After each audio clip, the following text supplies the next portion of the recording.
শাস্ত্র শরীরের সঙ্গে রথকে প্রতিতুলিত করেছেন। রথের চাকা ভেঙে গেলে রথ যেমন এগোতে পারে না, ঠিক তেমনি আমাদের কোনো রকম শারীরিক প্রতিবন্ধতা যদি এসে যায়, আমরাও আর শরীরটাকে নিয়ে সামনের দিকে এগোতে পারি না। যাতে শারীরিকভাবে আপনি সুস্থ সবল নিরোগ থাকেন, তার জন্য রথের দিনটাকে অতি অবশ্যই কাজে লাগান। শ্রী শ্রী ব্রহ্মময়ী কালীবাড়ি প্রাঙ্গণ থেকে বেলা 3টে রথযাত্রার শুভারম্ভ ঘোষিত হবে এবং রথ খানিক বাদ থেকেই তো চলতে শুরু করবে।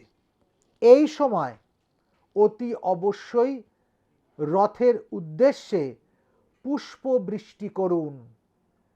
আপনার শারীরিক সমস্ত ক্লেশ দূর হয়ে যাবে। আপনার সামর্থ্য মতো একটু ফুল নিয়ে রথের উদ্দেশ্যে ছড়িয়ে দিন, ছুঁড়ে দিন, অর্পণ করুন। অর্পণ করার সময় মনোবাঞ্ছাটা বিড়বিড় করে হলেও বারবার বলতে থাকুন। দেখুন দারুণ দারুণ ফল আপনি লাভ করবেন।